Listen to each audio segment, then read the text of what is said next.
Bonjour, aujourd'hui on va parler éducation et partiel. Non je rigole, les partiels c'est pas rigolo, voilà c'est tout.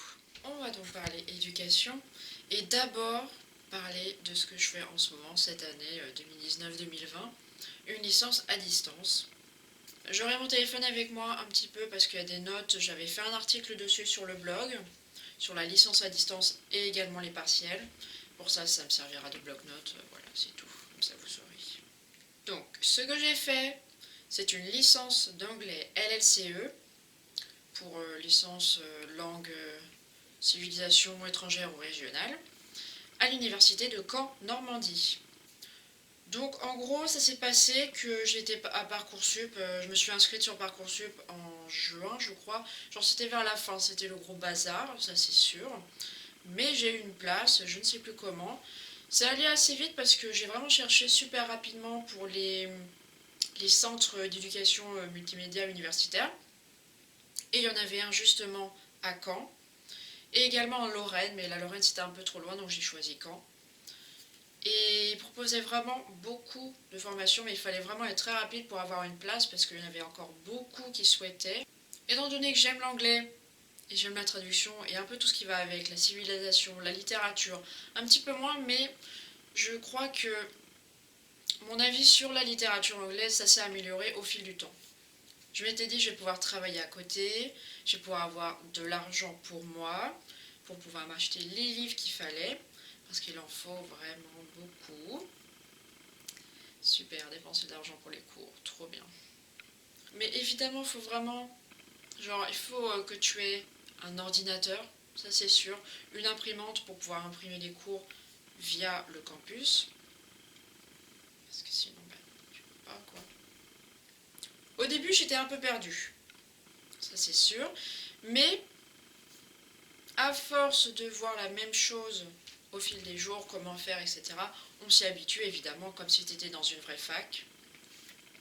Le début ça s'est bien passé, c'était pas trop, vraiment pas trop rapide. Et puis après ça s'est accéléré au fur et à mesure que le temps passait quoi. Et jusqu'au partiel évidemment, et puis après c'était tout tranquille. Partie 2, les cours que j'avais. D'abord je me suis dit, oh il y aura un petit peu de langue et tout, je vais pouvoir choisir allemand. Non, pas du tout. Pas du tout, pas du tout, malheureusement. Enfin, c'est pas grave parce que je voulais pas prendre allemand. Mais j'aurais voulu prendre espagnol parce que espagnol, j'avais pas encore eu l'occasion de tester. Mais je me suis retrouvée avec du suédois et du russe. On a eu 2 livres de présentés pour nous aider en fait en cours qui seraient un peu plus utiles. Il n'y en avait pas vraiment grand chose en fait, il n'y avait pas grand chose dans les bacs. J'ai le suédois en 20 leçons, celui-ci. De toute façon, il faudra que je mette les références dans la barre de description. Et en russe, j'ai débuté en russe. Voilà, avec les superbes post-it, magnifiques, très complet. Vraiment, c'est un gros bouquin, tu peux assommer quelqu'un avec, il n'y a pas de problème. Après, c'est vraiment un gros pavé, il faut vraiment que tu cibles ce que tu veux apprendre dedans, en plus de tes cours, parce que sinon tu vas pas t'y retrouver. C'est tout. Après, pour les langues, avec le suédois et le russe, j'écoute beaucoup de vidéos sur YouTube, de toute façon c'est important. Il y a plein de chaînes, ou alors il y a plein de chaînes de suédois évidemment, comme partout. Les chaînes de radio. Sur YouTube, je suis abonnée à Metros Verlieu. C'est cette chaîne. De toute façon, je mettrai aussi le lien. J'avais écouté en premier, je crois, une interview de Zara Larsson, parce que c'était celle que je connaissais juste en artiste là-bas. Mais voilà, en plus, elle chante bien. Et puis, on comprend un petit peu ce qu'elle dit. Et en russe, je suis pas abonnée à grand chose parce que c'est un peu difficile de cibler. Mais il y avait une chaîne de très bon vocabulaire qui était français-russe. Et c'était vraiment bien fait. Il faudrait juste que je le retrouve. Education World, apprendre le russe vocabulaire par exemple, ici. Il y a vraiment plein de trucs. Et sinon, il y a le russe facile avec Diana. Il m'avait conseillé ça aussi en cours. Sa chaîne est donc ici. Voilà. Super, oh là là là, magnifique. Ensuite, dans les cours d'anglais, il y a la civilisation, ce que j'aime vraiment beaucoup parce qu'on apprend vraiment énormément. et il nous avait conseillé un livre. C'est celui-ci, Definitely British, Absolutely American. Magnifique accent, n'est-il pas? Qui est extrêmement complet. Oh, il y a l'étiquette. J'ai oublié de l'enlever, désolé. Ensuite, il y a la phonétique. Phonétique, c'est une matière que j'affectionne, mais que je trouve compliquée dans sa manière de faire. C'est un peu le bazar avec tous ces sigles, ces symboles, ces trucs, accent haut, accent bas, accent gauche-droite, avec une petite cédille à l'envers. Tu ne comprends pas tout, c'est normal. J'avais déjà un bouquin d'avant que maman m'avait redonné, Initiation raisonnée à la phonétique de l'anglais. J'en ai bien d'autres, mais je ne vais pas tous les montrer, je peux mettre les références si ça vous chante. Une matière toute nouvelle pour moi, c'était un peu la traduction. J'avais une matière toute nouvelle, c'était la traduction.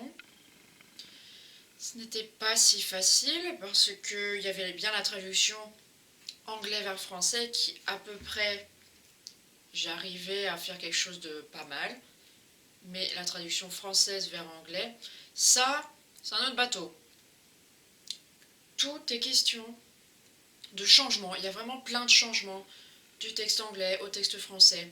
Il faut vraiment avoir une très bonne connaissance de la langue anglaise en grammaire, en conjugaison, en façon de modifier les mots avec les expressions, est-ce que c'est pareil en français ou pas. Et on nous avait conseillé les livres de Françoise Grelet surtout. Initiation au thème anglais. Et j'avais aussi la version pour la version anglaise justement. Enfin, j'ai de la grammaire anglaise. Grammaire anglaise de l'étudiant. C'est aussi un très bon pavé. Il date d'assez longtemps, oui, en francs en plus. 120 francs, ouais. 120 francs, magnifique. Et enfin, il y a la littérature anglaise, qui est une bonne matière malgré tout. Et puis surtout que je pensais que c'était un peu comme la littérature française en terminale. C'était un peu barbant. Mais en fait, c'est pas si mal. J'avais des bouquins aussi pour m'aider, en plus des cours et des cours magistraux retranscrits par PDF évidemment. Celui-ci est très bon comme livre, vraiment. Il a de tout, il a un petit peu de civilisation pour nous remettre en contexte les périodes littéraires, ainsi que des extraits de textes, les auteurs principaux, bref c'est vraiment le top. Enfin une petite partie pour expliquer aussi que il suffit pas juste de se mettre devant son ordi et aller imprimer les feuilles des cours. Il faut aussi travailler vraiment beaucoup de son côté, énormément de travail personnel. Donc moi j'avais beaucoup de feuilles Bristol pour m'entraîner, mais ça suffisait pas, donc en gros j'ai récupéré des carnets et j'ai beaucoup écrit dedans, parce qu'il le fallait. Pour le suédois par exemple, j'avais beaucoup de vocabulaire et en russe également. Alors j'avais pris un cahier genre totalement basique et tout avait été réécrit, les leçons, il y avait tout le vocabulaire, chaque leçon comme ça, bon, ça ne se voit pas évidemment. Voilà, là j'ai eu la flemme de recopier. Et en russe, c'est de l'autre côté. Voilà, vous pouvez à peu près voir, on va dire, en catégorie. Catégorie famille, ici, tout est bien écrit, on va dire. Enfin, tout est bien écrit, c'est mon écriture, donc voilà. La partie grammaire, conjugaison, etc. des langues étrangères, suédois et russes, elles sont dans ce carnet, par exemple. Et toutes les règles de grammaire, etc. recopiées. Ainsi que le suédois qui est juste après. Et la phonétique. Parce que c'est aussi important d'en avoir. Et pour la littérature anglaise, j'avais pris mon autre carnet. Très très beau. Pour moi. Avec énormément de bazar. Mais bon, par exemple, vous avez là. C'est sur le théâtre élisabétain. C'est très laid en français. Il y a les auteurs. Et par exemple, en bas, ce sera juste des extraits, etc. Des trucs. Enfin, dernière partie, le bazar des partiels à distance. Il faut savoir que j'avais rempli un questionnaire juste pour demander à passer les examens à distance et j'ai été acceptée. Ça c'est cool. Et pour un vrai examen, tu es vraiment devant ton ordi, 30 minutes à l'avance, ils te font passer à l'ordinateur, quoi, devant leur caméra, qui te fait vérifier ta carte d'identité. Tu dois vraiment la positionner genre sur l'écran de la webcam. Et tu dois aussi prendre un miroir avec toi pour pouvoir montrer les côtés en fait de ton ordinateur s'il n'y a pas des trucs pour tricher. Et tu peux commencer ton évaluation. Soit c'est sur papier pour les... Sur papier, j'avais passé le russe, d'ailleurs. Parce qu'on ne pouvait pas écrire des caractères russes sur l'ordinateur, normal. Des questionnaires, des questions à remplir sur Internet, comme si tu passais un examen normal, quoi. Voilà, sauf que c'est avec ton ordi. Après, si t'as pas de bonne connexion Internet, tu l'as dans l'os. Si ça fonctionne pas, ça bug, mais vraiment. J'ai eu un énorme problème avec ça, mais ça s'est résolu, c'était vraiment cool. Ils ont été compréhensifs. Et dans ce cas-là, s'il y a vraiment un énorme problème, tu peux utiliser ton téléphone, ils peuvent t'appeler, tu peux résoudre le problème. Ça, c'est bien. Voilà, j'espère que j'ai à peu près tout dit. De toute façon, il y aura le lien de mon article en description. Je ferai d'autres articles dessus, parce que c'est un sujet important, je trouve. Pour moi et pour d'autres qui pourraient voir cette vidéo, on s'en fiche. Voilà. Allez lire l'article, parce qu'il est aussi cool.